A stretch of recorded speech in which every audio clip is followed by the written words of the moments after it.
Γεια σας, είμαι ο Αντώνης Αγκουρίδης και σήμερα θα ήθελα να δούμε μαζί, στα πλαίσια εκπόνησης της διπλωματικής μου εργασίας, στην ομάδα του τετράποδων ρομπότ του κ. Ευάγγελου Παπαδόπουλου, την απλή διαδικασία που πρέπει να ακολουθήσει κανείς για την σωστή συναρμολόγηση της οδηγούμενης πλευράς της μετάδοσης της κίνησης για το νέο τετράποδο ρομπότ Lelaps που αναπτύξαμε με την ομάδα μου. Πάμε λοιπόν να δούμε τη διαδικασία, η οποία είναι απλή και σύντομη, ωστόσο πρέπει να προσέξουμε ορισμένα κρίσιμα σημεία. Ας ξεκινήσουμε. Καλό είναι να αναφέρουμε ότι η οδηγούμενη πλευρά αποτελείται από δύο διαφορετικούς άξονες, τον άξονα του ισχύου και τον άξονα του γονάτου. Δύσκολο να τους μπερδέψουμε. Ξεκινάμε με τον άξονα του ισχύου, ο οποίος είναι και ο πιο μακρύς και η βασική του διάμετρος είναι 14 χιλιοστά. Πάει σε φι16 και καταλήγει σε φι12 όπου βλέπουμε το ρουλεμάν αυτό. Λοιπόν, κάποια αρχικά σχόλια είναι τα εξής. Το ρουλεμάν αυτό είναι γωνιακής επαφής, είναι το 7201 για όποιον ενδιαφέρεται και έχει ήδη πρεσαριστεί στον άξονα. Λοιπόν, τώρα μπορούμε να δείξουμε το εξής. Εδώ δεν έχει μπει ακόμα η ασφάλεια. Η ασφάλεια είναι αυτό εδώ το εξαρτηματάκι, ελπίζω να φαίνεται στο βίντεο καθαρά, η οποία μπαίνει στον άξονα σε συγκεκριμένη εγκοπή που έχει δημιουργηθεί με ένα ειδικό εργαλείο, το οποίο βλέπετε στο βίντεο. Λοιπόν, άρα πιάνουμε την ασφάλεια, την ανοίγουμε και την περνάμε στον άξονα. Την πιέζουμε να κάτσει και είναι έτοιμη. Άρα πλέον το ρουλεμάν είναι απόλυτα ασφαλές και αξονικά. Λοιπόν, στον άξονα αυτό επίσης μπορούμε να παρατηρήσουμε το εξής. Την ήδη πρεσαρισμένη σφήνα, η οποία είναι πεντάρα. Εδώ βλέπετε μία πριν το πρεσάρισμα. Είναι πεντάρα σφήνα των 16 χιλιοστών. Και στις 120 μοίρες από αυτήν βλέπετε ένα επίπεδο, ένα σκάψιμο ουσιαστικά στην περίμετρο του άξονα αυτού, όπου θα δούμε ότι βοηθάει στη σύνδεση με την τροχαλία. Άρα αυτός είναι ο άξονας. Πάμε τώρα να δούμε πώς συνδέουμε μεταξύ τους τον άξονα με την τροχαλία του ισχύου, μιλάμε πάντα. Λοιπόν, τώρα εδώ η φορά συναρμολόγησης δεν πρέπει να μας μπερδεύει. Είναι μόνο μία. Και αυτή πώς θα καθοριστεί. Μία πρώτη προσέγγιση είναι να σκεφτούμε ότι η φλάτζα της τροχαλίας, που είναι αυτό εδώ το εξάρτημα που ακουμπάω με το χέρι μου, κοιτάει προς τα έξω. Έξω εννοώ όχι στην πλευρά του ρουλεμάν, αλλά από την αντίθετη. Άρα ένας τρόπος είναι αυτός. Και δεύτερος είναι να παρατηρήσουμε το εξής, ότι πρέπει η σφήνα με το αντίστοιχο σκάψιμο στον άξονα να ευθυγραμμίζονται με τις δύο τρυπούλες που είδαμε προηγουμένως στην τροχαλία. Οπότε πάμε και τα φέρνουμε αυτά σε επαφή, συναρμολογούμε, δεν θα χρειαστούμε πολύ δύναμη εδώ πέρα, τέλεια. Λοιπόν, και τώρα πάμε και απλά πρέπει να φέρουμε εφαπτώμενες ή συνεπίπεδες τις επιφάνειες της τροχαλίας, μία, και του ώμου του άξονα μεταξύ φι16 και φι14. Λοιπόν, αφού το κάνουμε αυτό, είμαστε έτοιμοι για να προχωρήσουμε. Στη συνέχεια παίρνουμε τα βιδάκια, τα μη 5, είναι ακέφαλες βίδες αυτές, και αφού έχουμε τοποθετήσει σωστά αξονικά την τροχαλία μας, θα χρειαστούμε ένα κλειδί Allen 2,5 χιλιοστών για να ξεκινήσουμε να βιδώσουμε την πρώτη ακέφαλη βίδα. Επειδή το μήκος είναι μεγάλο, μας παίρνει λίγη ώρα.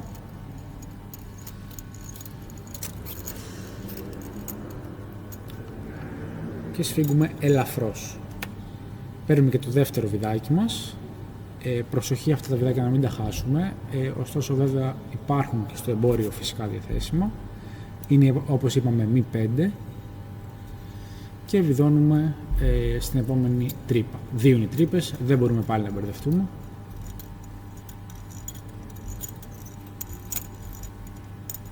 Ωραία. Λοιπόν, σφίγγουμε.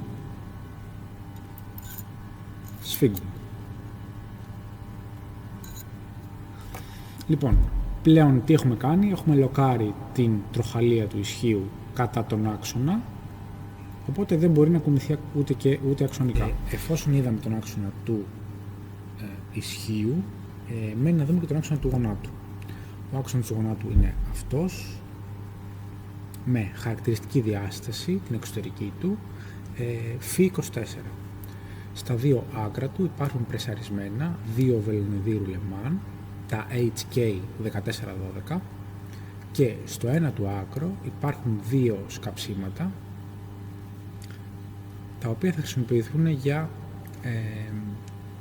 το πιάσιμο του γονάτου με δύο set screw. Οπότε αυτός είναι ο άξονας του γονάτου. Αυτή είναι η αντίστοιχη τροχαλία του γονάτου, η οποία μπορεί να διακριθεί με δύο διαφορετικούς τρόπους. Το ένα είναι η σταθερή της διάμετρο χωρίς καμία άλλη εσωτερική διαμόρφωση, και το δεύτερο είναι το μοτίβο αφαίρεση υλικού, το οποίο πλέον δεν είναι τριγωνικό σε σχέση με την τροχαλία του hip, του ισχύου. Πάμε να δούμε τώρα τι πρέπει να προσέξουμε. Ο άξονας του γονάτου με την τροχαλία του γονάτου συνδέονται μέσω ενός κονικού συνδέσμου. Αυτό είναι ένα στοιχείο δύο επιμέρους στοιχείων. Ωραία.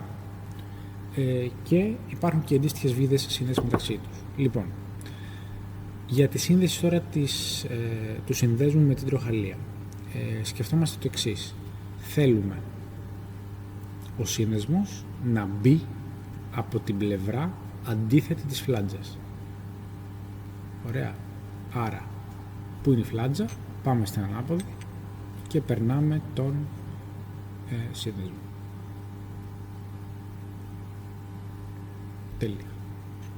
Λοιπόν, εδώ τώρα πρέπει να δούμε να ευθυγραμμιστούν οι τρύπες μεταξύ τους. Γενικά υπάρχει μία μόνο θέση ευθυγράμμισης, οπότε δεν θα μας παιδέψει πολύ. Να το, εδώ είναι πλέον όλες ευθυγραμμισμένες. Και πάμε αρχικά και περνάμε ένα-ένα τα μη 5 βιδάκια που μας δίνει ο κατασκευαστής. Τώρα, σε αυτή τη φάση δεν μας νοιάζει η σειρά που τα βιδώνουμε. Είναι 8 στο σύνολο.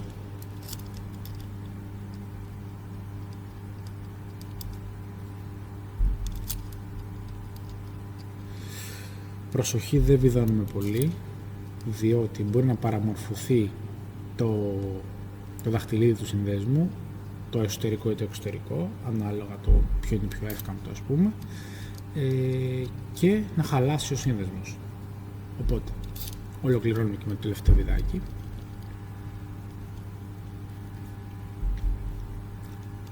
Λοιπόν, μπορούμε να βιδώσουμε λίγο ακόμα. Θα χρειαστούμε πάλι ένα απλό κλειδί Allen 4 χιλιοστών. Προσοχή, πάλι ξαναλέω, δεν σφίγγουμε, απλά τερματίζω τις βίδες ώστε να ακουμπήσουν στο πρόσωπο του συνδέσμου. Πάμε να περάσουμε το σύνδεσμο με την τροχαλία στον άξονα. Η σειρά, μάλλον η φορά της συναρμολόγησης είναι η εξής. Θέλουμε τα κεφάλια των βιδών να κοιτάνε όχι από την πλευρά που είναι οι δύο βατουρίτσες, αλλά από την άλλη, δηλαδή από αυτή. Άρα κάνουμε αυτό. Πολύ απλά. Οπ. Να το. Λοιπόν, σε αυτό το σημείο τώρα σφίγγουμε λίγο ακόμα τις μη 5. Τώρα που έχει μπει και ο άξονας δεν μας πειράζει, αλλά πάλι δεν σφίγγουμε πολύ, διότι μπορεί να κολλήσει ο σύνδεσμος και μετά να θέλει πάλι αποκοχλίωση και ούτω καθεξής. Ωραία. Και τώρα θέλουμε τα κεφάλια των βιδών να έρθουν στο ίδιο επίπεδο με το τέλος του άξονα. Για το σκοπό αυτό τι κάνουμε, επειδή με το χέρι είναι δύσκολη αυτή η διαδικασία, μισό λεπτάκι να σφίξω λίγο ακόμα, γιατί υπάρχει ολίσθηση μεταξύ τους. Ωραία. Άρα φέρουμε το συναρμολόγημα στο τραπέζι, το πιέζουμε λίγο προς τα κάτω και πιέζουμε και τον άξονα. Οπότε πλέον το σηκώνουμε προσεκτικά. Πλέον τα κεφάλια των βιδών είναι στο ίδιο επίπεδο με αυτά του άξονα, με αυτό του άξονα, με συγχωρείτε.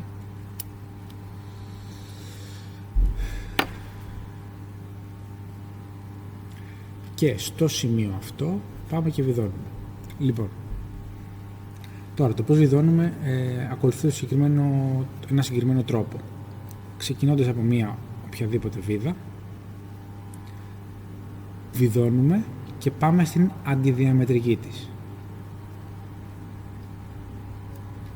Βρίσκουμε επόμενη, βιδώνουμε, αντιδιαμετρική.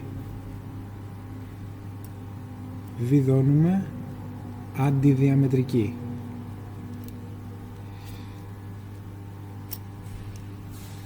Βιδώνουμε, αντιδιαμετρική. Βιδώνουμε, αντιδιαμετρική.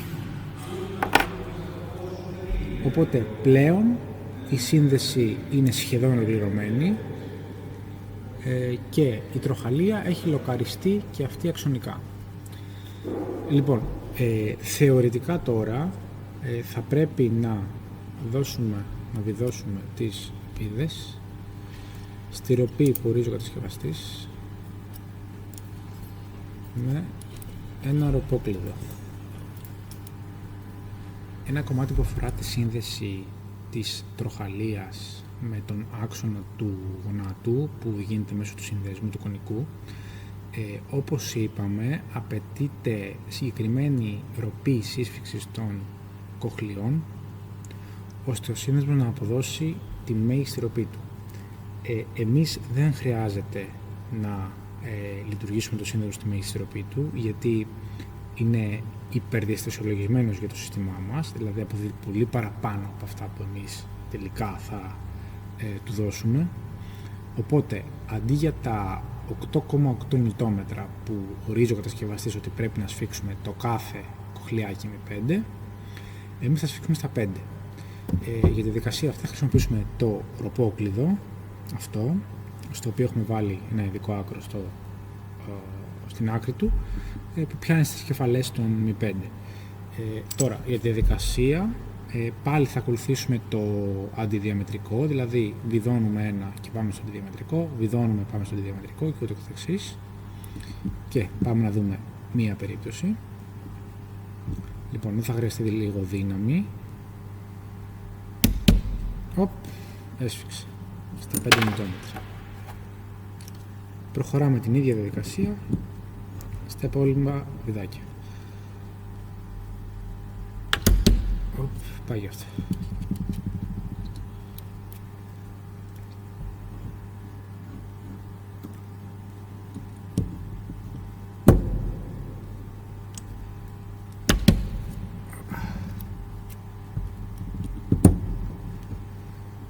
Αυτό το έχω κάνει.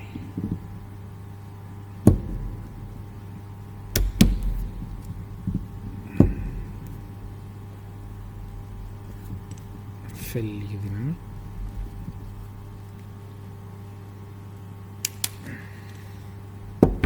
Λοιπόν, δεν το δείχνω όλο τώρα, το κάνουμε για όλα τα βιδάκια, πάντα αντιδιαμετρικά και πλέον το assembly μας είναι έτοιμο. Τώρα, αν η ροπή που βάλαμε είναι αρκετή ή όχι, θα φανεί στα πειράματα. Αφού έχουμε σφίξει καλά τα βιδάκια, είμαστε έτοιμοι και με αυτό το κομμάτι. Πάμε να ολοκληρώσουμε τη σαρμολόγηση με το εξής. Αυτοί οι άξονες συνδέονται μεταξύ τους. Λοιπόν, άρα παίρνουμε τον άξονα του ισχύου και διαλέγουμε τη μικρή ροδελίτσα τεφλών.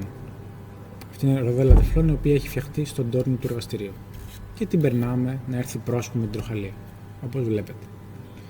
Λοιπόν, μετά παίρνουμε τον άξονα με την τροχαλία του γονάτου, και τον στραμμολογούμε. Τα βιδάκια τα μαύρα του κονικού συνδέσμου πάνε να ακουμπήσουν προς το τεφλόν. Οπ, έτοιμο. Λοιπόν, τέλος, παίρνουμε και το μεγάλο αποστάτη και αντιτριβικό ταυτόχρονα πάλι από το τεφλόν και το περνάμε στον άξονα του γονάτου. Επιπλέον ολοκληρώνουμε με τα δύο μπλοκς αλουμινίου που έχουν κατεργαστεί στη χάζη του εργαστηρίου. Θεωρητικά δεν πρέπει να μας πιέσει εδώ η σύνδεση, άψογα, οι ανοχές έχουν καθοριστεί κατάλληλα. Και το δεύτερο μπλοκ, το εξωτερικό, το πιο massif, στο οποίο έχει ήδη πρεσαριστεί μέσα το ρουλεμάν, το NIK το 2412, οπότε και αυτό πρέπει να περάσει από τον άξονα του γονάτου. Μπορούμε να δούμε το συναρμολόγημα συνολικά, να το ακουμπήσουμε και να τεστάρουμε λίγο τις περιστροφές. Οι ήχοι που ακούμε, αν παρατηρήσουμε με το μάτι, θα δούμε ότι είναι μεταξύ μετάλλων και του τεφλών, των δύο ροδελών που προσθέσαμε στο τέλος, όπως θυμάστε. Οπότε θεωρούμε ότι όλα καλά. Λοιπόν, η διαδικασία αυτή ουσιαστικά μας δίνει ένα ολόκληρο πόδι, δηλαδή 2 βαθμούς ελευθερίας. Όπως είδαμε, αυτός είναι ο άξονας του hip και αυτός είναι ο άξονας του knee, του ισχύου και του γονάτου. Αυτή η διαδικασία θα πρέπει να επαναληφθεί άλλες 3 φορές για τα άλλα 3 πόδια. Ωστόσο, νομίζω ότι είναι αρκετά απλή.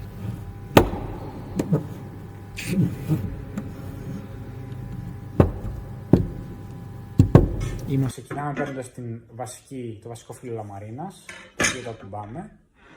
Παίρνουμε το μπλοκ, στο οποίο πρέπει να περάσουμε τους 2 ημάντες. Αυτό πρέπει να γίνει υποχρεωτικά πριν τη συναρμολόγηση. Να, ο πρώτος για το hip και ο δεύτερος για το γόνατο, για το knee. Λοιπόν, πλέον παίρνουμε το unit, όπως είναι, και το ακουμπάμε στην επιφάνεια του σασί. Για τη σύνδεση του μπλοκ με το σασί θα χρειαστούμε βίδες μη 6 με κεφάλι τύπου κουμπιού, είναι μη 6x12 και γκροβεράκια ασφαλιστικά.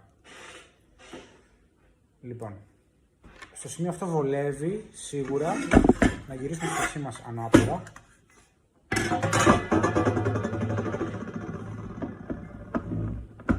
Λοιπόν, εδώ όπως είπαμε έχουμε προσέξει την παραλληλότητα των 2 επιφανειών, του μπλοκ και της επιφάνειας του σασί, και προχωράμε στο να κάνουμε το ίδιο και για το δεύτερο unit. Άρα, παίρνουμε το δεύτερο unit, παίρνουμε και τους 2 επιπλέον μάντες,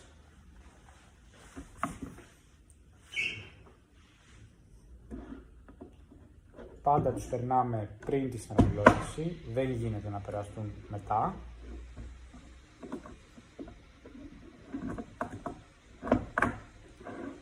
Και προσέχουμε πάλι ο άξονας του unit αυτού να στρέφεται πάλι προς τα έξω, προς το εξωτερικό του σασί. Λοιπόν, όπως και πριν, ακουμπάμε το σασί πάνω στα 2 μπλοκ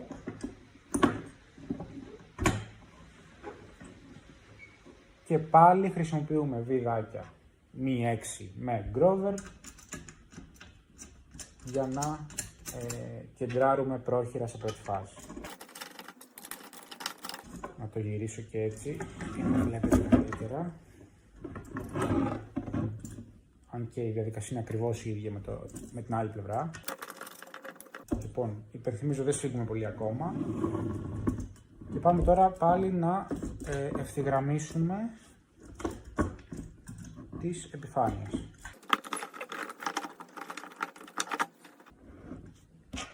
Οπότε πάλι παίρνουμε το κλειδάκι το 4 και βλέπουμε σφίγγοντας οι επιφάνειες να είναι περίπου επίπεδες, παράλληλες και ούτω καθεξής. Με το αριστερό μου χέρι, όπως βλέπετε, κρατάω λίγο το εσωτερικό μπλοκ για να το κεντράρω με τις οπές, δεν βάζω δύναμη. Λοιπόν, και αφού βλέπω εδώ ότι είναι εντάξει επιφάνειες, σφίγγω παραπάνω.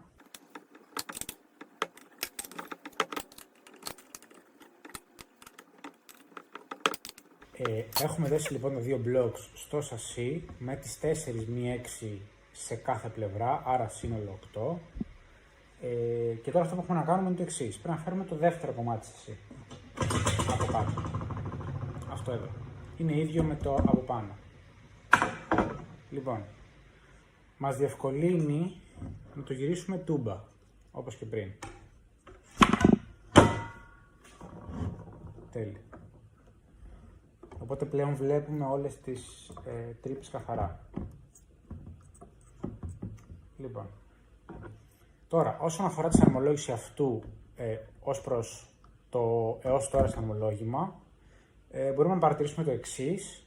Θέλουμε, αν παρατηρήσουμε τα κοψίματα που έχει στις δύο του αυτές επιφάνειες, θέλουμε τα 3 κοψίματα της μιας πλευράς να πέσουν στα 3 της άλλης. Δηλαδή, αυτά τα 3 να έρθουν να ευθυγραμμιστούν ως προς αυτά εδώ τα 3. Άρα, δεν θα μπει έτσι, θα μπει έτσι. Οι μάντες λίγο μας ταλαιπωρούν, γιατί είναι ελαστικοί. Ωστόσο, πάλι πάμε, κεντράρουμε πρόχειρα και βάζουμε τις υπόλοιπες 4 μη 6 επί 12 με το αντίστοιχο γκροβεράκι στις κατάλληλες θέσεις. Ακόμα δεν χρειάζεται να σφίξουμε τίποτα.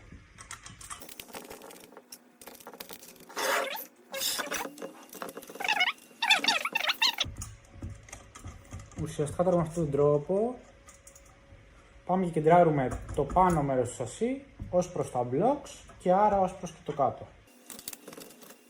Γενικώς αξίζει να πούμε ότι τα δύο blocks λειτουργούν σαν αναφορά για τη σαρμολόγησή μας, για το, για το πώς θα κάτσουν τα δύο κομμάτια του σασί μεταξύ τους. Και γιατί σημαίνει αυτό? Γιατί τα units αυτά είναι τα πιο άκαμπτα στοιχεία του συστήματος, είναι κατεργασμένα στη φρέζα του εργαστηρίου, άρα έχουν πολύ μεγάλη διαστασιολογική ακρίβεια και γεωμετρική, και επίσης τα ελάσματα του σασί είναι ελαστικά στοιχεία, οπότε έρχονται και κάθονται πάνω στα blocks, δηλαδή το που θα κάτσουν καθορίζεται από τα κατεργασμένα blocks. Πάλι προσέχουμε λίγο την ευθυγράμμιση και το κεντράρισμα, όπως και προηγουμένως, δεν αλλάζει κάτι.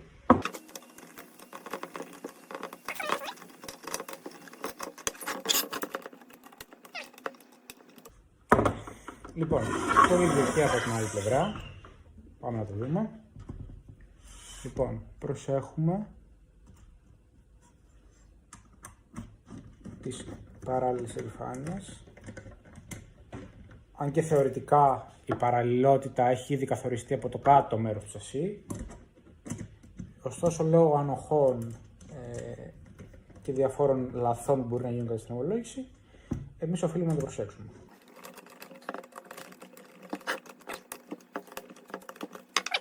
Πλέον έχουμε ολοκληρώσει τη σαρμολόγηση του βασικού μέρους του μισού σασί με τις οδηγούμενες πλευρές του transmission. Φυσικά εδώ είναι άξονα για τα δύο πόδια, αυτό θα το δούμε στην πορεία, το τι κάνουμε. Είμαστε έτοιμοι να προχωρήσουμε, όλα φαίνονται normal, μπορούμε να το δούμε και οπτικά. Πάμε να φέρουμε τα ελασματάκια στα οποία θα στριφθούν οι κινητήρες. Το έλασμα είναι αυτό, είναι αλουμίνιο 3 χιλιοστών και μπορούμε φυσικά να το διακρίνουμε από τις 4 οπές που έχει για να περάσουν οι βίδες που θα συγκρατήσουν τον κινητήρα και την κεντρική μεγάλη οπή. Λοιπόν, αυτό το έλασμα τώρα, στη μία του πλευρά, στη μικρή, διαθέτει 2 σπυρώματα. Στο σασί υπάρχουν αντίστοιχα οι τρύπες που μπορούμε να τις δούμε, για παράδειγμα εδώ, στις οποίες θα πιάσει το έλασμα αυτό. Συνεχίζουμε το λαμάκι του κινητήρα, το οποίο μπαίνει στο σασί και ακολουθεί τη γεωμετρία, οπότε δεν έχουμε να μπερδευτούμε στην συναρμολόγηση. Τώρα για τη σύνδεσή τους χρησιμοποιούμε κοχλίες Mi5 με το αντίστοιχο γκροβεράκι. Ξεκινάμε από την εσωτερική μικρή τρύπα, όπως θα δείτε έχει δύο, μία μεγάλη μία μικρή, στη μία πλευρά και αντίστοιχα στην κάτω. Δεν σφίγγουμε πολύ ακόμα. Περνάμε και τις υπόλοιπες.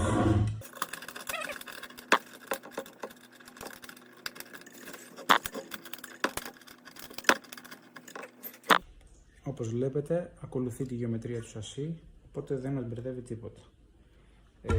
Πάμε τώρα και βάζουμε και τις υπόλοιπες βίδες.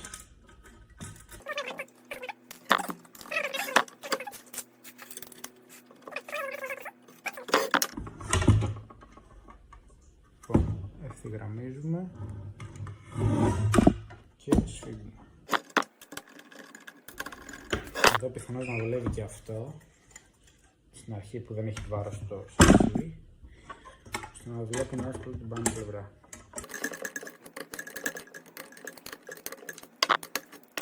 Το πρώτο έλασμα του ενός κινητήρα μπήκε, προχωράμε και στα επόμενα, για ακριβώς λογική.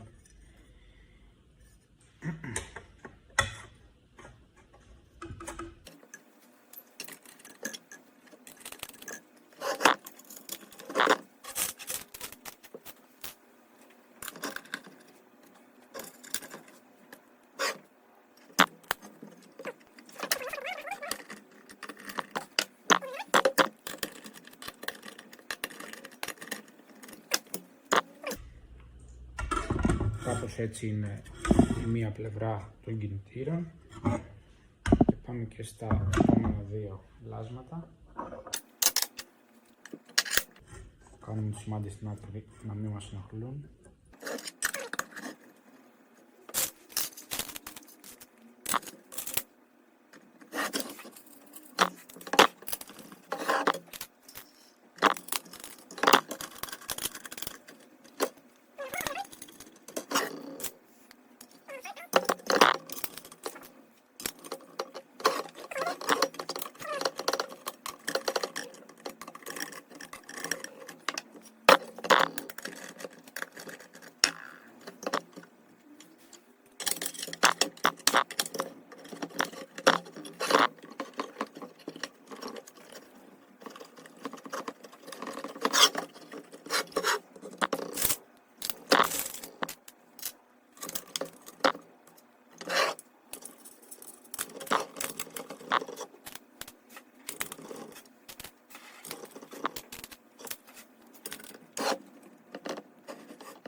Τα 4 λαμάκια στήριξη των κινητήρων είναι στη θέση τους, οπότε προχωράμε στο επόμενο κομμάτι. Λοιπόν, συνεχίζουμε με την συναρμολόγηση των κινητήρων για το ένα πόδι του ρομπότ. Λοιπόν, αρχικά να πούμε ότι οι κινητήρες του ίδιου ποδιού, ας πούμε αυτό που βλέπουμε εδώ, τις άξονες που βλέπουμε εδώ, θα μπουν στα δύο ελάσματα της ίδιας πλευράς. Ωραία. Λοιπόν, ξεκινάμε. Παίρνουμε πρώτα το brushless κινητήρα, ο οποίος θα μπει για την κίνηση του ισχύου. Λοιπόν, ο κινητήρας αυτός θα πιάσει στο έλασμα που βρίσκεται από την πλευρά με τα 3 κοψίματα. Τα σενσοράς του και τα καλώδια κοιτάνε προς τα έξω. Παίρνουμε τις βίδες Mi5 x 12 4 θα χρειαστούμε για τον κάθε κινητήρα. Και βιδώνουμε σε πρώτη φάση χωρίς να σφίξουμε πολύ.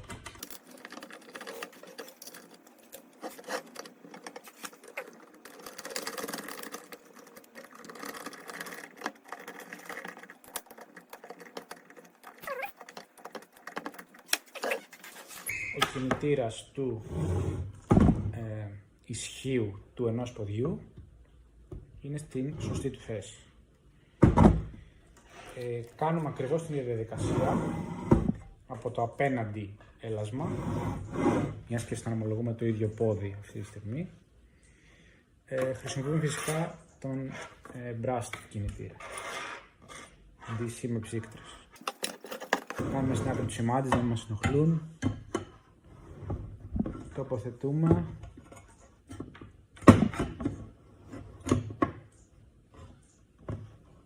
Ωραία. Βρίσκουμε τις τρύπες. Προτιμάμε ο encoder να κοιτάει προς τα μέσα.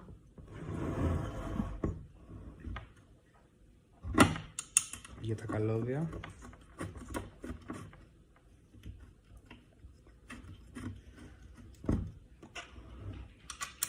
Και περνάμε πάλι τις 4 μη 5x12.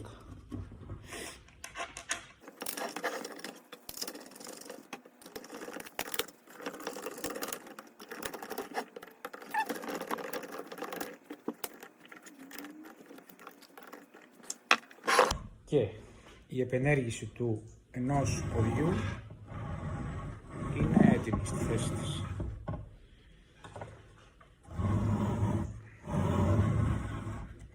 Πάμε να τοποθετήσουμε τις οδηγούς τροχαλίες στους άξονες των δύο κινητήρων που μόλις τοποθετήσαμε. Η οδηγός τροχαλία είναι αυτή η μικρή, όπως βλέπετε, έχει μια φλάτζα και στην πατουρίτσα της υπάρχουν δύο τρύπες με σπήρωμα, οι οποίες θα λοκάρουν την τροχαλία αξονικά στον άξονα. Θα δούμε πώς. Λοιπόν, η φορά με την οποία μπαίνει η τροχαλία ως προς την κινητήρα είναι η εξής. Η φλάτζα της πάει προς το έλασμα ή προς τον κινητήρα, αν θέλετε, και το εξωτερικό ρουλεμάν, το οποίο είναι πεσαρισμένο στο εσωτερικό της τροχαλίας, κοιτάει προς τα έξω. Άρα, ευθυγραμμίζουμε το σφινόδρομο με την σφίνα και τοποθετούμε. Πάμε να δούμε πώς βάζουμε την τροχαλία στην κατάλληλη θέση αξονικά ως προς τον άξονα. Είπαμε ότι με το χέρι δεν μπορούμε άλλο, χρειάζεται παραπάνω δύναμη. Για το λόγο αυτό θα χρησιμοποιήσουμε το εξής εξάρτημα. Είναι απλό κυλινδρικό τεμάχιο. Αυτό θα μπει στον άξονα του ρουλεμάν, όπως βλέπετε. Θα χρειαστούν επίσης 2 με 4 πηδάκια, ένα με 4x25. Περνάμε από την κεντρική οπή και βιδώνουμε. Το κοχλιάκι αυτό τώρα ουσιαστικά έχει βιδώσει στον άξονα του κινητήρα, δεν μπορεί να φανεί στο βίντεο, οπότε, γιατί έχει σπήρωμα εσωτερικό, οπότε βιδώνοντας το βιδάκι αυτό θα σπρώξουμε την τροχαλία προς τα μέσα. Δεν μπορεί να φανεί καλύτερα. Βιδώνοντας, η τροχαλία έρχεται προς τα μέσα.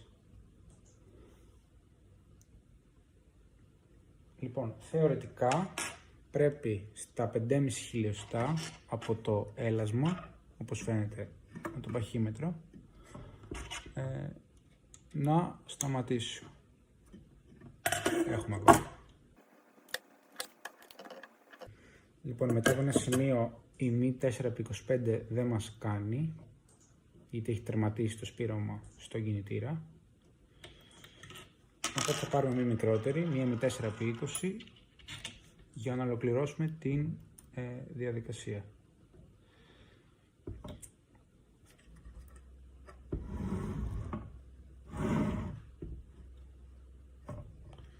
Τσεκάρουμε πάντα με το παχύμετρο, τα 5,5 περίπου χιλιοστά. Και είμαστε ok. αποκοχλιώνουμε, βγάζουμε και το αξονάκι. Αν δεν βγαίνει, χρησιμοποιούμε τα σπυρώματα που υπάρχουν πάνω του και το τραβάμε με τη σμη 4.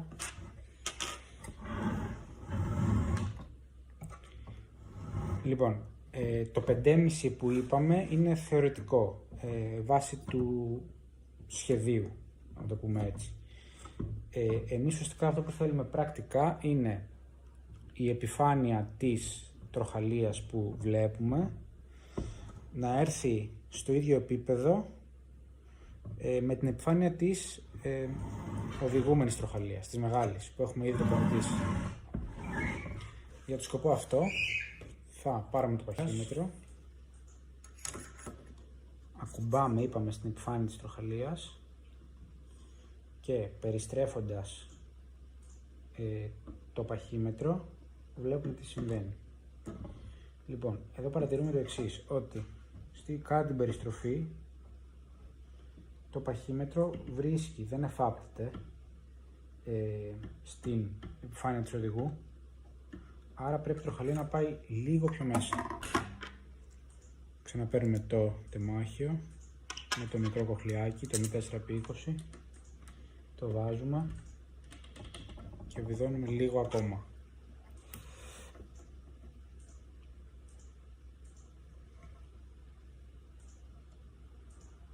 Εκεί πρέπει να είναι εντάξει.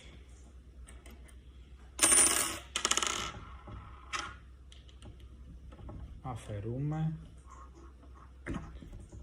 και ξανά ελέγχουμε.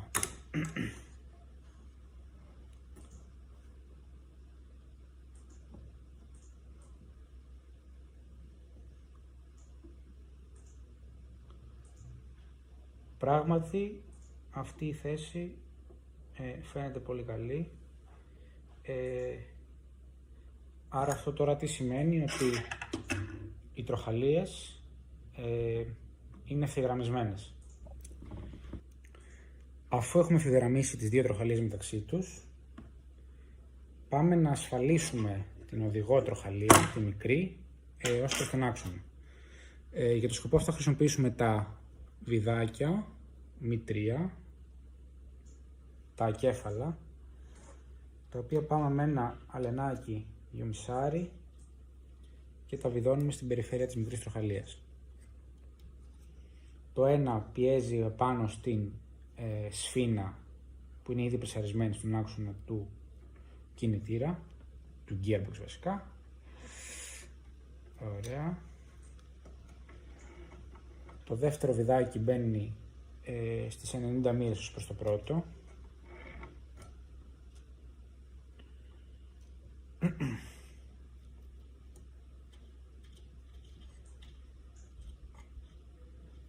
Και πιέζει επάνω ακριβώς στον άξονα του gearbox, όχι πλέον στη σφίνα.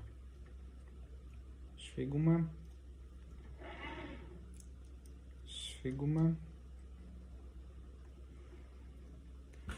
και είμαστε έτοιμοι. Πλέον η τροχαλία είναι ασφαλισμένη και στην αξονική της διεύθυνση. Λοιπόν, στο σημείο αυτό, αφού έχει καθοριστεί η θέση των δύο τροχαλιών, πάμε και φέρνουμε τον ημάντα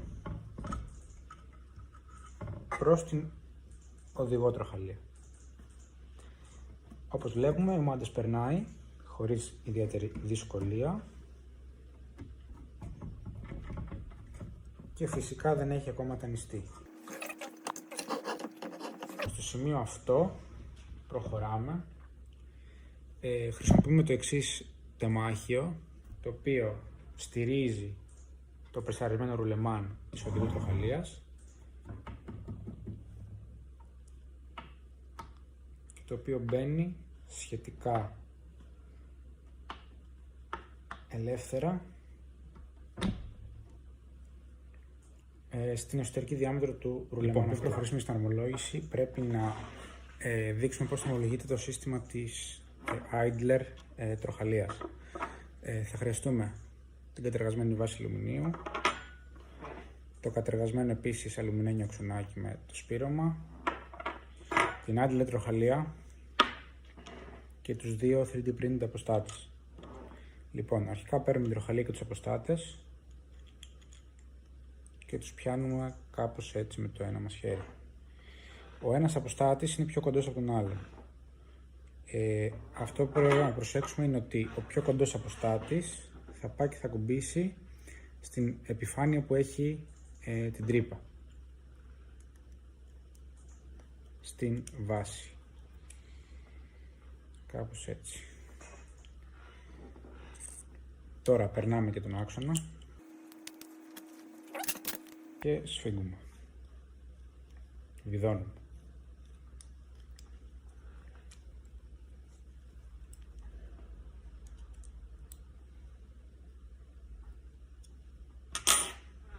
Αυτό είναι το συναρμολόγισμα που χρησιμοποιούμε για την τάνηση και πάμε να το εντάξουμε στο σασί. Η άλλη τροχαλία με τη βάση της συναρμολογείται ως εξής.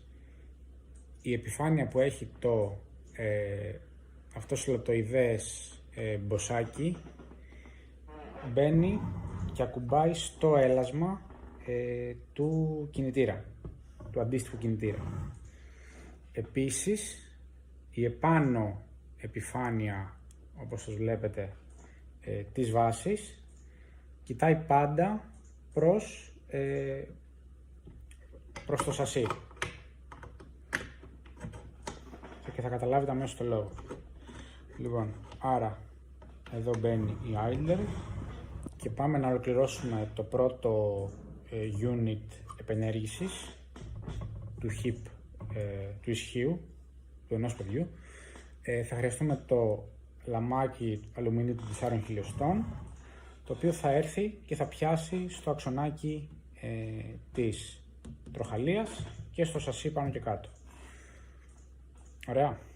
Λοιπόν, πιέζουμε λίγο το ανάιντλερ για να ανέβει ο ημάντας και να μπορέσει να μπει το λαμάκι. Τέλεια. Προχωράμε το λαμάκι και πάμε και το τοποθετούμε σε μία αρχική θέση, κάπως έτσι.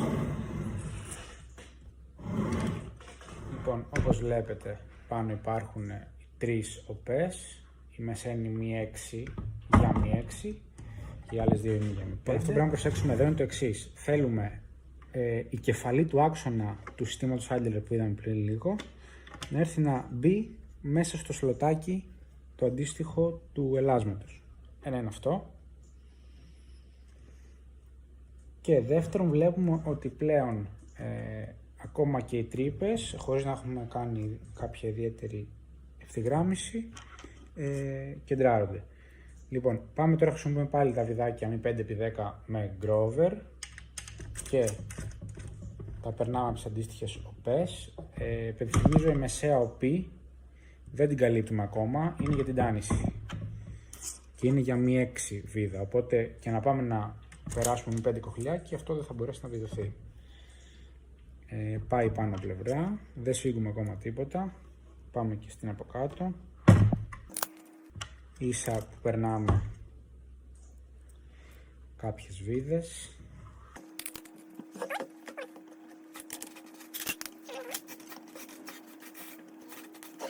Τώρα πρέπει να προσέξουμε το εξής, την σειρά σύσφιξης των βιδών.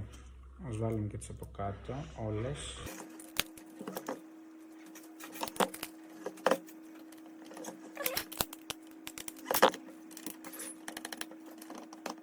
Αυτό που πρέπει να προσέξουμε πολύ εδώ είναι το εξής. Πρώτα πάμε και περνάμε εδώ τα 4 βιδάκια που πιάνουν το έλασμα με τον άξονα στήριξη του ρουλεμάν. Θα χρησιμοποιήσουμε βιδάκια μη 4x12, 4 από αυτά, μαζί με το αντίστοιχο γκροβεράκι. Πάμε λίγο να βρούμε τις τρύπες, νότες. Περνάμε.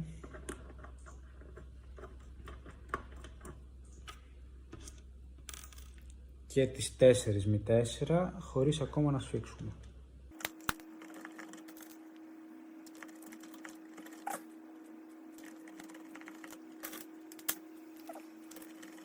Στο σημείο αυτό ξεκινάμε σφίγγοντας τις 4 μη 4. Οπότε θα δούμε ότι το λαμάκι κινείται προς τον επενεργητή μας, προς την τροχαλία, και πάει και ακουμπάει πάνω στο αξονάκι. Ολοκληρώνουμε σφίγγοντας τα 4x4. Υπενθυμίζω, οι υπόλοιπες βίδες είναι τελείως χαλαρές. Αυτό το κάνουμε για να μην εγκλωβίσουμε μηχανικές τάσεις στον άξονα του επενεργητή μας. Είμαστε εντάξει. Τώρα μπορούμε να κοχλιώσουμε και τις υπόλοιπες.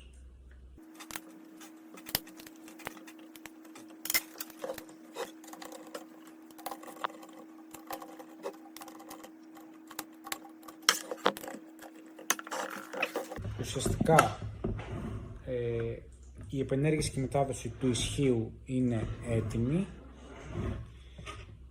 Μένει μόνο να τανίσουμε τον ημάντα. Για τον σκοπό αυτό θα πάρουμε μια βίδα μη 6, την οποία θα περάσουμε ως προς τη μοναδική οπή που απομένει ελεύθερη, και βιδώνοντας βλέπουμε ότι ο άιντλερ κινείται προς τον ημάντα, προς τα κάτω. Καλό είναι να προσπαθούμε ο ημάντας να μένει στο κέντρο όσο γίνεται.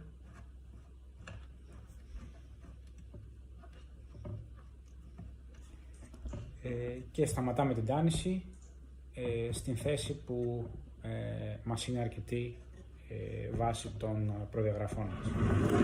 Λοιπόν, τη διαδικασία που ακολουθήσαμε για το ισχύο που μόλις είδαμε με τον brushless κινητήρα, ακριβώς είναι η διαδικασία θα ακολουθήσουμε και για τον κινητήρα του γονάτου. Οπότε πάμε να το δούμε. Κάνουμε λίγο τον ημάντα στην άκρη, να μας ενοχλεί. Λοιπόν, δεν χρειάζεται να πούμε πολλά, η διαδικασία είναι ακριβώς η ίδια, οπότε θα το πάμε λίγο γρήγορα. Εδώ δεν χρειάστηκε καν η ιδιοσυσκευούλα με την οποία πρεσάραμε προηγουμένως. Είναι πιο χαλαρές ενοχές. Πάμε γύρω στα 5,5. Αφού βάλαμε τον οδηγό τροχαλία στον άξονα, πάμε και βλέπουμε αν είναι καλά ευθυγραμμισμένη με την αναφορά που είναι η οδηγούμενη τροχαλία. Νομίζω από εδώ θα φανεί καλύτερα. Πάμε και κουμπάμε την επιφάνεια του παχύμετρου στην επιφάνεια της οδηγούμενης τροχαλίας και την περιστρέφουμε και θέλουμε ουσιαστικά να γλύφει ελαφρώς την εξωτερική επιφάνεια της οδηγού τροχαλίας. Εδώ βλέπουμε ότι μάλλον πρέπει να έρθει ελάχιστα πιο έξω.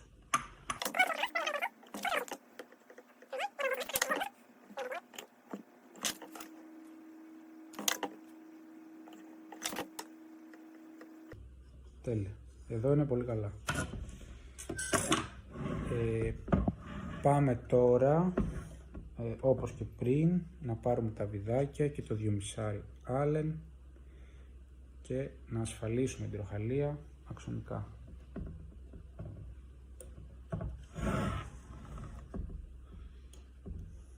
Τα βιδάκια είναι 2.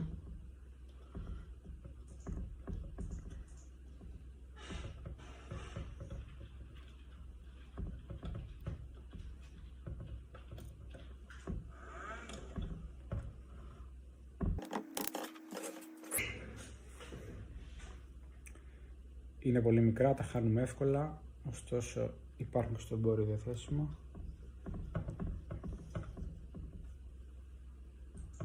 Και σφίγγουμε.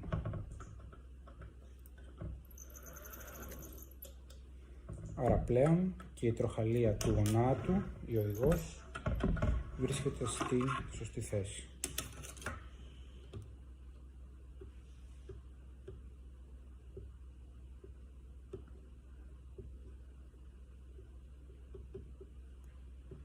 Ίσως να θέλει λίγο πιο μέσα.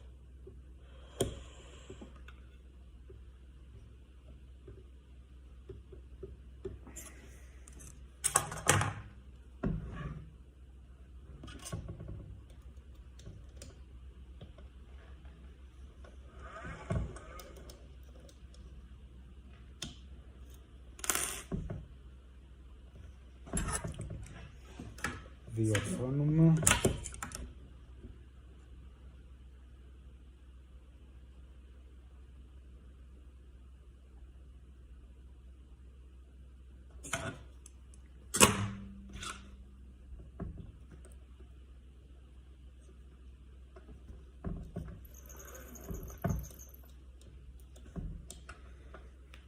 Σφίγγουμε.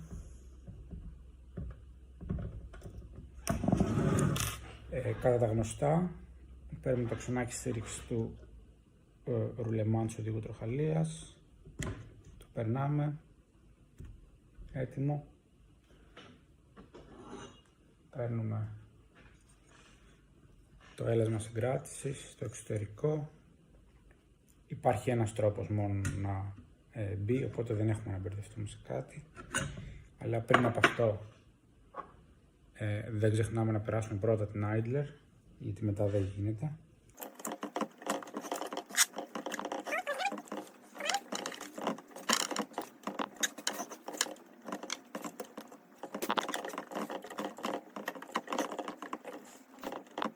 Λοιπόν, slot μέσα, κάτω επιφάνεια προς το σασί. Έτοιμος. Προχωράμε τώρα με το εξωτερικό έλασμα. Δεν έχουμε να μπερδευτούμε στη φορά στην ομολόγηση. Σηκώνουμε λίγο την idler και το περνάμε.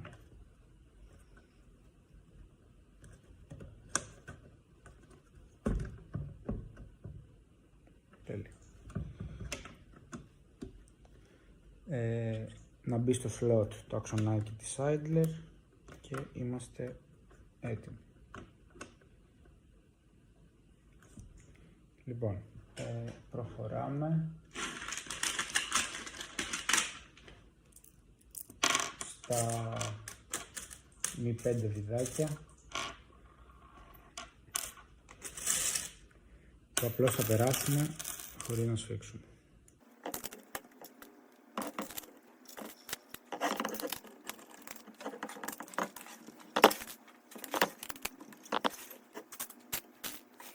Τα βάζουμε όλα, 4 στην πάνω πλευρά και 2 στην κάτω, δεν σφίγγουμε τίποτα. Προχωράμε στα μη 4x10 με τα γκροβεράκια τους.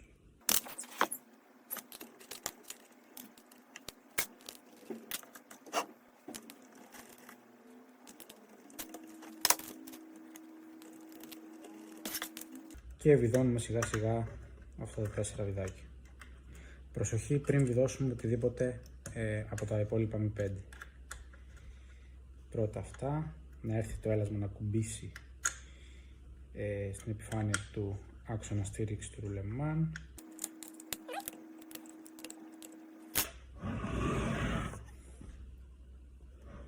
Φαίνεται και εδώ, έχει έρθει και έχει κουμπίσει ωραία πρόσωπο. Οπότε αφού ολοκληρώσαμε τη σύσφυξη των 4, μη 4, μπορούμε πλέον να σφίξουμε τις μη 5.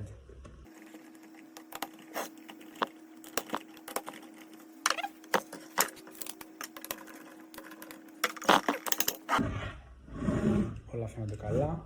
Παίρνουμε και την μη 6 για την τάνηση. Την περνάμε από την κάτω τρύπα πλέον και βιδώνουμε μέχρι η μάντς μας να την δώσει αρκετά.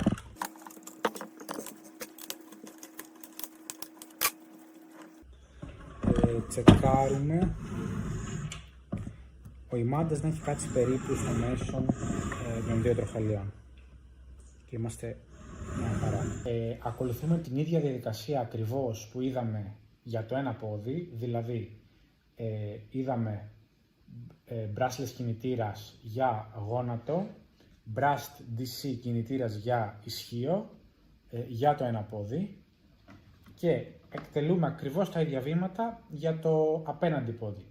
Αυτό που πρέπει να παρατηρήσουμε τώρα είναι το εξής, ότι ο ίδιος βαθμός ελευθερίας, δηλαδή hip ή knee, μεταξύ δύο απέναντι ποδιών,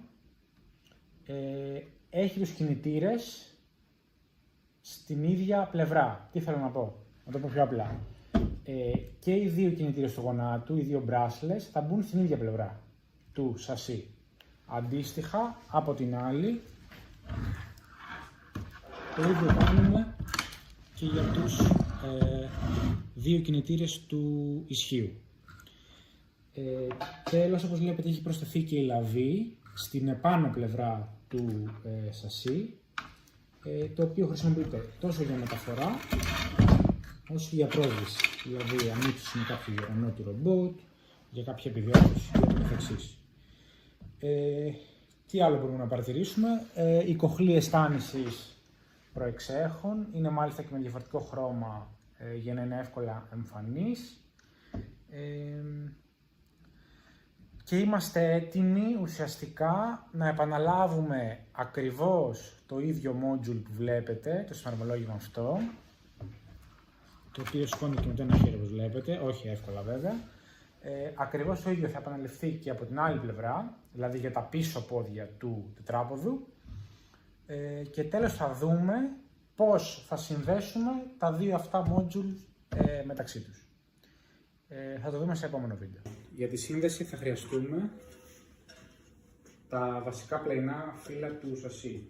Πάλι είναι αλουμίνιο, 3 χιλιοστά, τζαριστό κομμάτι όπως βλέπετε. Λοιπόν, περνάμε τους δύο άξονες των ποδιών από τις αντίστοιχες μεγάλες οφές.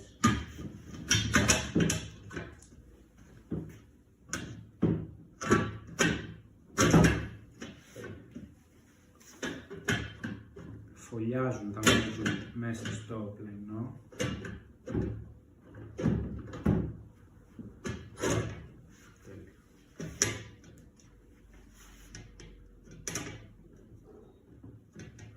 Λοιπόν, τώρα θέλει λίγο προσοχή εδώ η διαδικασία σταμολόγησης. Ξεκινάμε με τις μη 6 βίδες που πιάνουν το πλαϊνό στο εξωτερικό μπλοκ των αξώνων του ποδιού. Οπότε θα πάρουμε τις μη 6 με το αντίστοιχο κροβεράκι και θα τις περάσουμε χωρίς ακόμα να σφίξουμε τίποτα.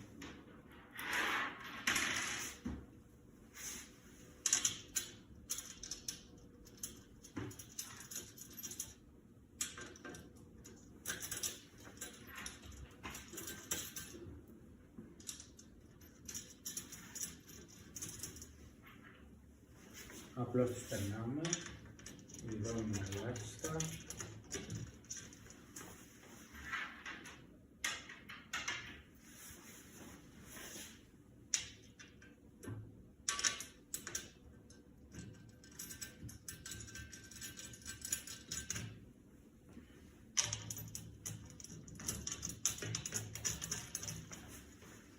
Και η τελευταία, είναι 4 σε κάθε πλευρά, άρα σύνολο 8 για το ένα φύλλο και 8 για το άλλο. Δεν σφίγγουν ακόμα. Μετά παίρνουμε τις μη 5 και συνδέουμε την επάνω και την κάτω επιφάνεια του πλαϊνού φύλλου με το σασί. Πάλι περνάμε βίδες, περνάμε τις κοχλίες μας χωρίς να σφίξουμε ακόμα τίποτα.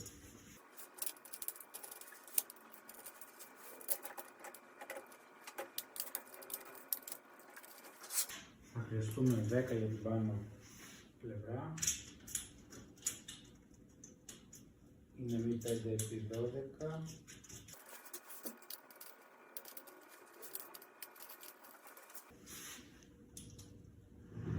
Και άλλους 10 για την κάτω.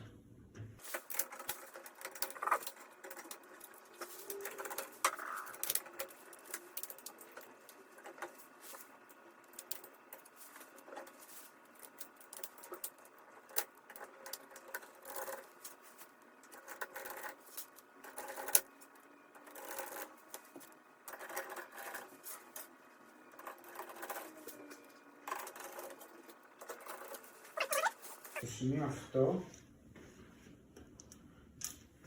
ξεκινάμε να σφίγγουμε να βιδώνουμε τις μη 6. 4 από εδώ και 4 από εδώ. Έτσι το πλαϊνό θα έρθει να κολλήσει και να ευθυγραμμιστεί ως προς το σασί.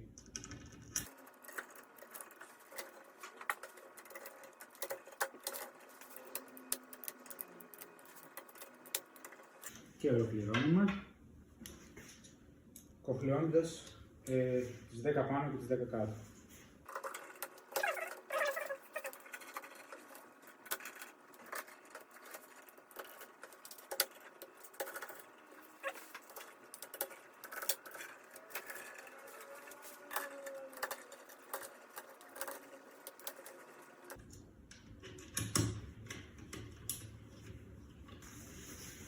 Θα επαναλάβουμε το ίδιο για την άλλη πλευρά, για το πλαϊνό φύλλο, το οποίο είναι όμοιο με το πρώτο που είδαμε, με ακριβώς τον ίδιο τρόπο.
Ολοκληρώσαμε και το πιάσιμο του δεύτερου πλαϊνού φύλλου, όπως βλέπετε,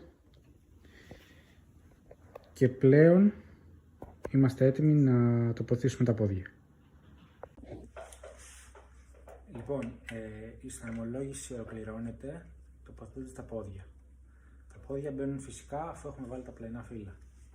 Λοιπόν, αρχικά για τα πόδια να πούμε ότι η εξωτερική τους πλευρά έχει το λογότυπο και πρέπει να διαλέξουμε φυσικά το σωστό πόδι για τον κάθε άξονα. Εδώ τώρα κοιτάμε τον μπροστά δεξιά και έχουμε διαλέξει το αντίστοιχο πόδι. Το πόδι συνδέεται σε δύο σημεία με το σώμα, ουσιαστικά είναι δύο άξονες, για το ισχύο ο μικρός και για το γόνατο ο μεγάλος, και τα αντίστοιχα part σύνδεσης είναι αυτά. Το part αυτό θα μπει στον μεγάλο άξονα του γονάτου και όπως βλέπουμε διαθέτει δύο ακέφαλες βίδες μη 8, οι οποίες θα πρέπει να πάνε να πιάσουν πάνω στα δύο σκαψίματα του εξωτερικού άξονα για να συσφιχθούν. Οπότε ξεκινάμε αυτό. Πρέπει να το προσέξουμε.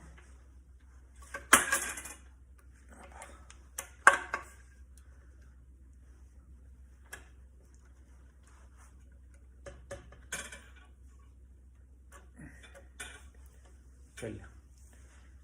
Η εξωτερική επιφάνεια του part του γονάτου ουσιαστικά έρχεται πρόσωπο με την εξωτερική επιφάνεια του άξονα και σε αυτή τη θέση μπορούμε να σφίξουμε τις ακέφαλες. Αν δεν είμαστε σίγουροι ότι έχουμε βρει ευθυγραμμίσει τις βίδες με τα σκαψίματα στον άξονα, μπορούμε να αφαιρέσουμε τις βίδες, να στρίψουμε το τεμάχιο, να βρούμε τα σκαψίματα και να ξανασφίξουμε. Λοιπόν, εδώ τώρα σφίγγω αρχικά λίγο χαλαρά, ίσα για συγκράτηση, και είμαστε έτοιμοι προς το γόνατο. Λοιπόν, Πριν περάσουμε το κομμάτι του ισχύου, θα παρεμβάλλουμε μία ροδελίτσα Φι14 εσωτερική, 24 εξωτερικό τεφλόν, αντιτριβική,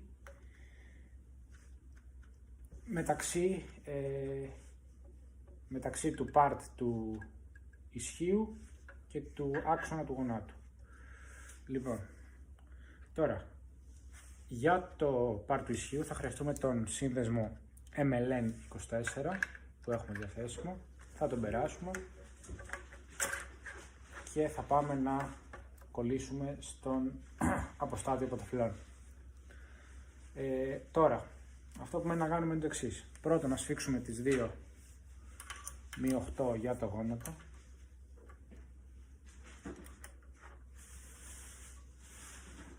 Σφίγγουμε καλά γενικώς, γιατί μεταφέρονται εδώ οι μέγιστες ροπές.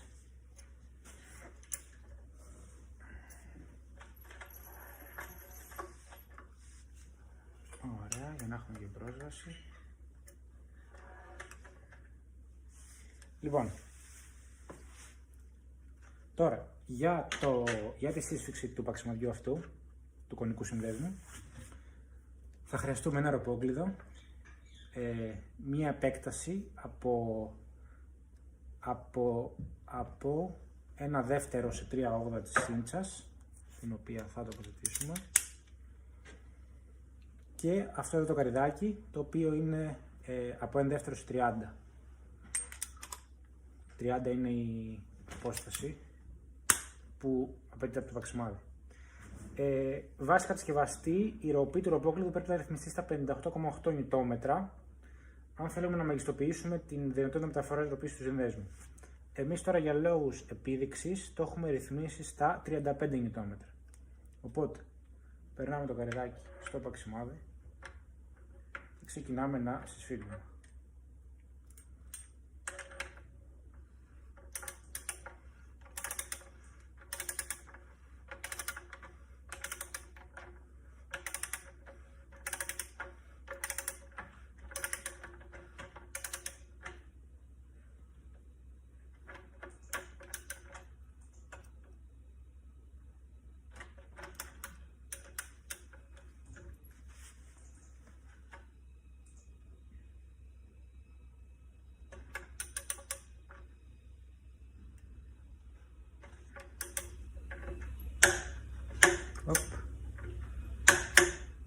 Εδώ σταματάμε. Εδώ λοιπόν το παξιμάδι έχει σφιχτεί στα 35 νιτόμετρα. Δεν σημαίνει αυτό ότι και η μέγιστη μεταφορά ροπής εδώ είναι 35. Αυτό που λέμε τώρα έχει να κάνει με το πόσο σφίγγουμε το παξιμάδι αυτό. Πλέον είμαστε έτοιμοι. Μπορούμε να τεστάρουμε και πρόχειρα το πόδι, τον κάθε βαθμό ελευθερίας ξεχωριστά.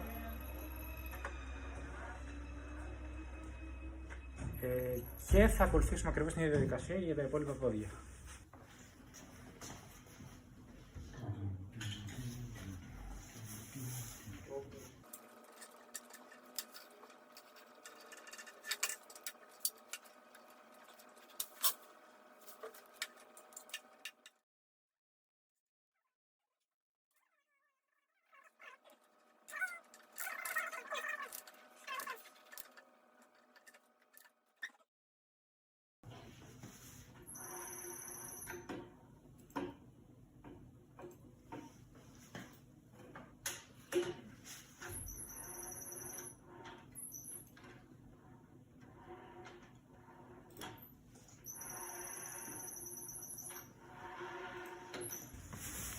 Με φοβάσαι Γιάννη, με φοβάσαι.